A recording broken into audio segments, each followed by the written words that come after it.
name is Susan Soper, and I am a printmaker and a teaching artist. Today we're going to learn how to make tessellations using the math concepts of pattern and sequence. Before we get started, I'd like to show you what a tessellation is. Tessellations are shapes that when you put them together, they fit together with no space in between. So an example of tessellations is Escher's little fish and his birds. So it's the same shape and it's repeated over and over, but it fits together with no space in between. Tessellations, they really are all around us. Many of the tessellations that you might see just in your yard or at school or at the park are things like tiles, bricks, even a pineapple has a tessellation on it. The first thing I'm going to show you is how to build the tessellation. We're going to start with regular tessellations. And a regular tessellation is just a really easy way to get the concepts under control. So just for the sake of this demo, I am going to show you how this works with just a regular tessellation, and then we'll move on to a more complicated one. Okay, this is a regular tessellation. And what will happen is you keep moving it so it's adjacent, another math term, to the last triangle you just traced. Okay. And you just keep going, you just keep building.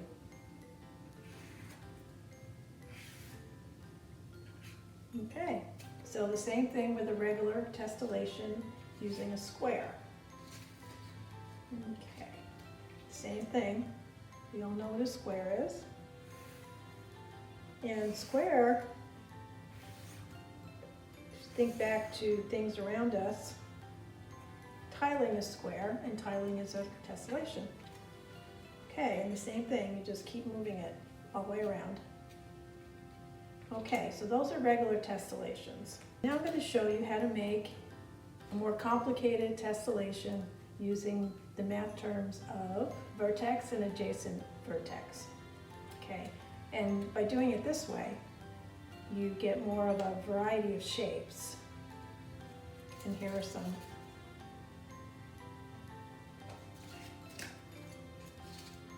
The trick with this type of tessellation is you need to start with a square. There are more complicated versions, but this method is a really good place to start. I'm going to show you how to make a tessellation using a vertex and an adjacent vertex. Okay, you have to start with a square, and between the vertex and the adjacent vertex, you can draw any kind of line.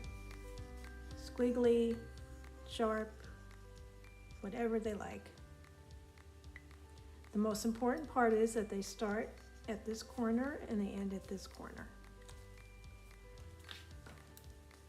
Okay, so then they'll cut it out. Now, I usually have kids worry about it being perfectly on the line. It's fine. It doesn't have to be cut perfectly. See, I got off.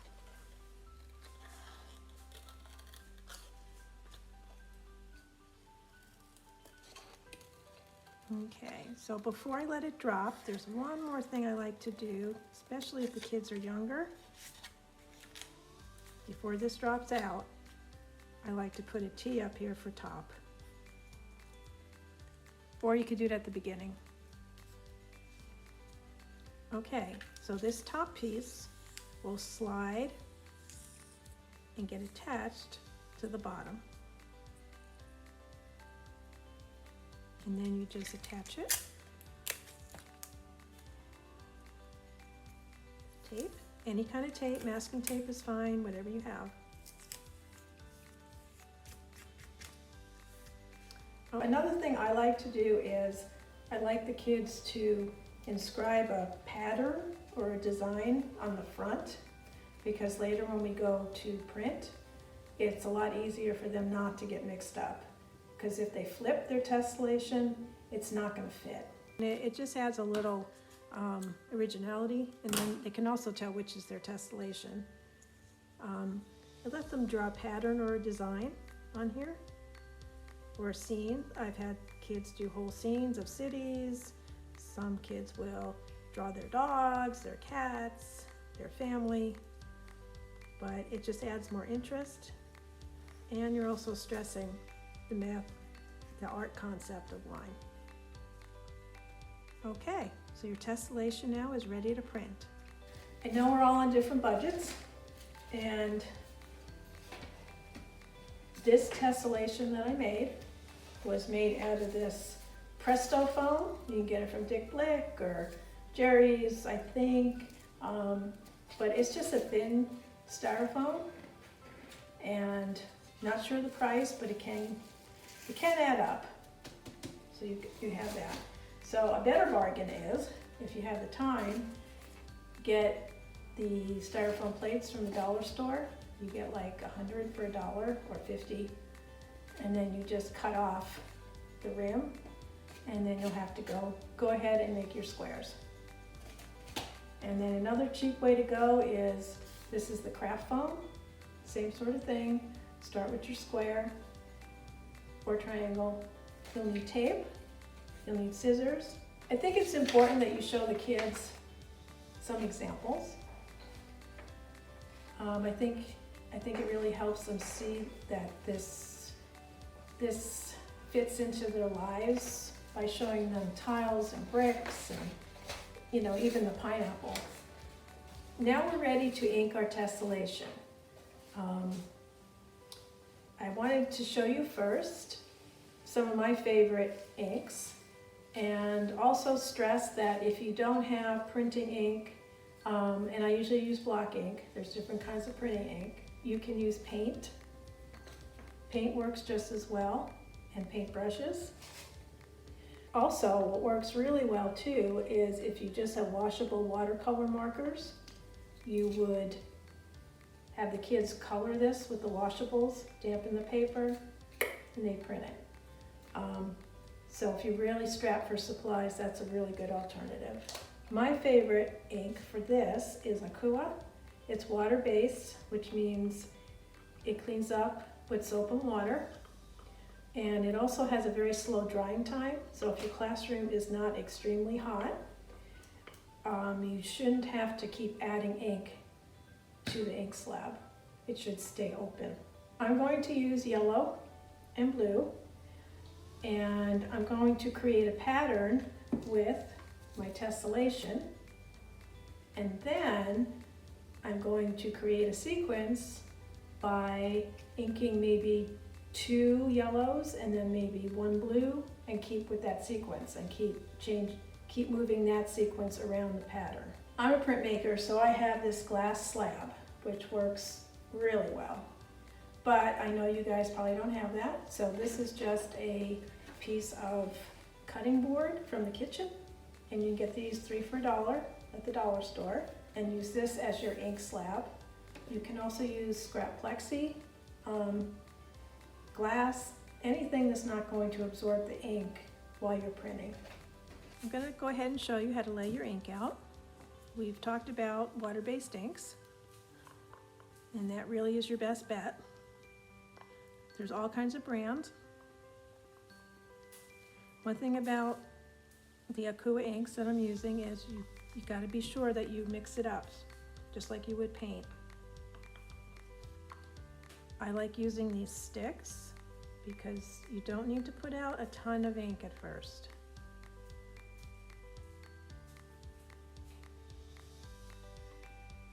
Okay, and I like to flatten it. It's just easier to roll.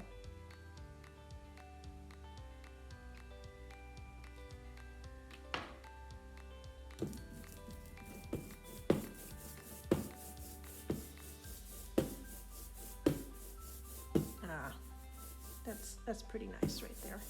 Okay, so when you're done rolling, go ahead and put the brayer on his back, not on his face.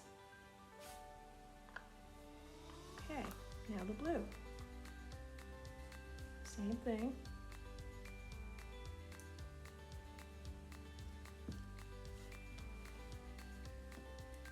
Okay, so another trick is to really save on cleanup and mess is you only pull the ink out as wide as your brayer.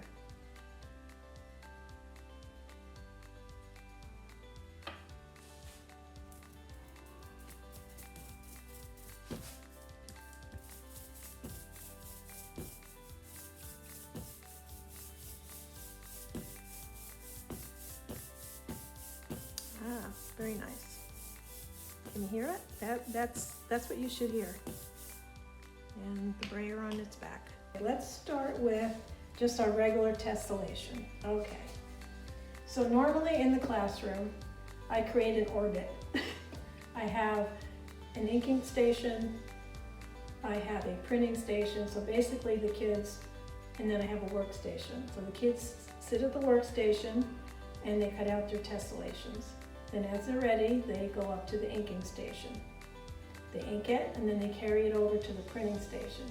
And that just keeps everything moving, and it keeps from having to have each kid have their own ink and brayers. Cuts way back on supplies. And I have found this works really well, because normally what happens is the kids, they just start helping each other, and it takes a little while for the flow, moving from station to station to happen, but it works really well. So remember, the triangle is a regular tessellation. So I'm going to stick with the 2 yellows and the 1 blue. All right, so the triangle is our pattern, a repeating shape.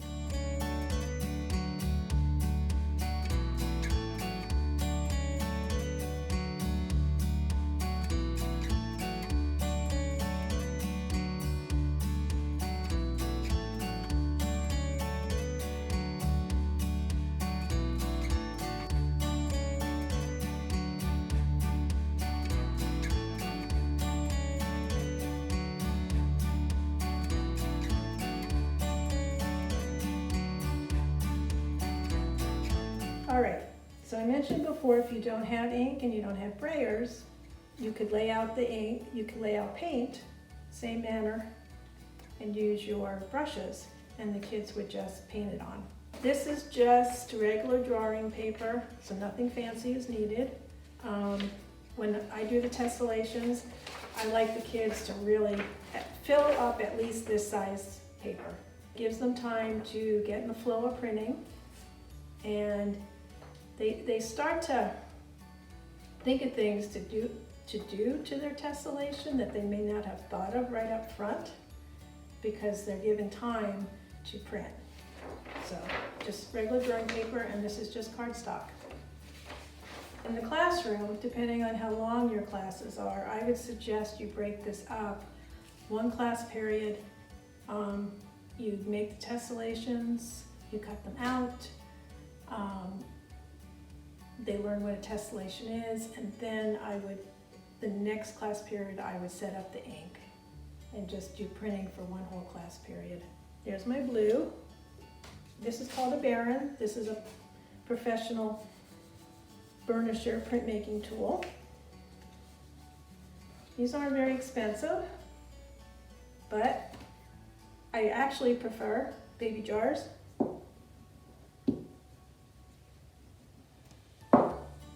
Or drawer pulls.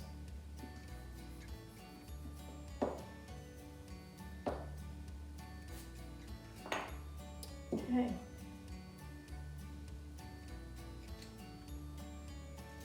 All right, so there's my blue. So now, let's go ahead and, I think it dried. Let's see.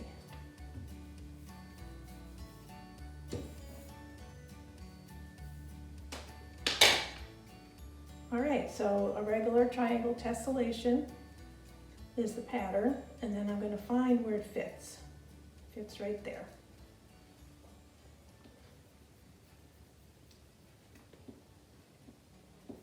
So this is the craft foam, this one.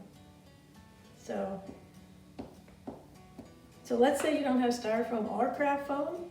You could actually use the thin cardboard of a cereal box to do this.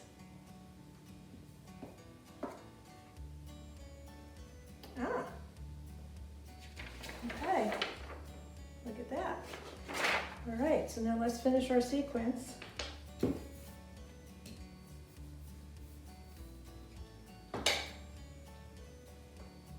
And sometimes the kids do have trouble figuring out where it goes.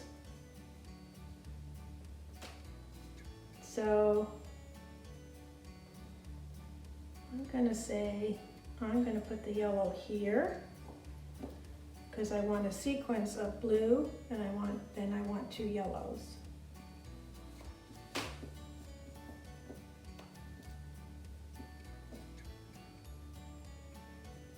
Okay. So that needed a little more ink. That's okay. Let's go over to the other tessellation.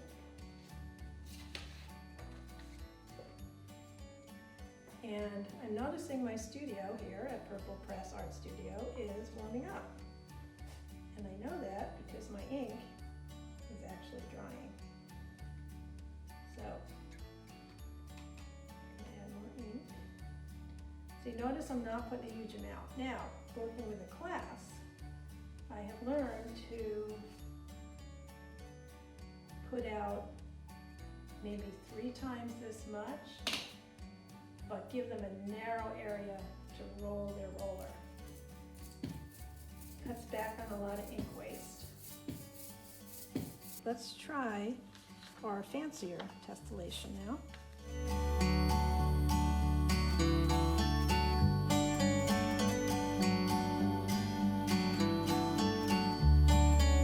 I'm going to go back to the ink 4 times on this one. And on this one, I'm going to do 1 yellow and 2 blues for my sequence. Okay, so this is just normal cardstock, works great. Usually a smooth paper for hand printing, any kind of smooth paper works better.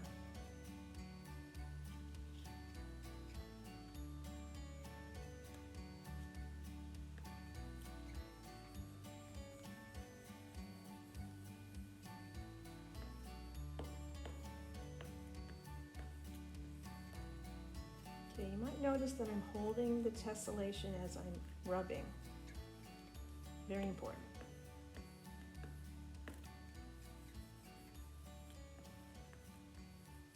Okay, let's see. Ah, cool.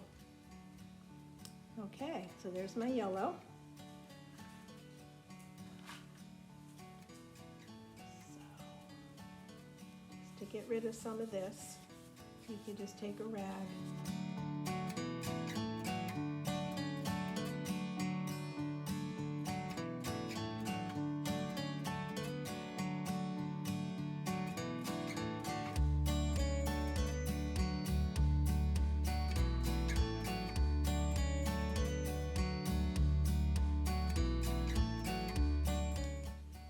Cool. Okay, I'm going to go 1 more blue. Now, you're probably thinking, well, the paper's not big enough. But that's okay. It kind of creates some interesting patterning once you really get going. I would suggest using paper that's bigger than that.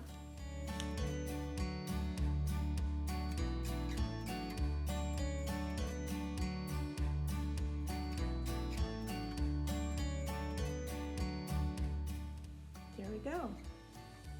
Pattern. Tessellation,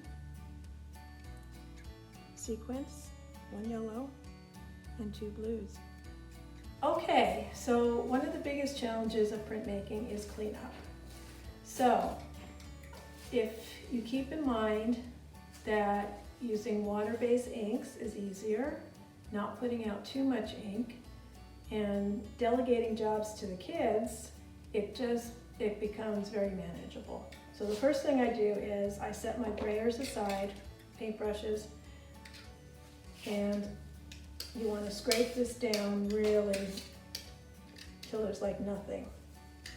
And right there, that is already pretty clean. Look at that. And then I do this. And I do this. And notice I'm using my papers that are already yucked up so you don't have a lot of waste.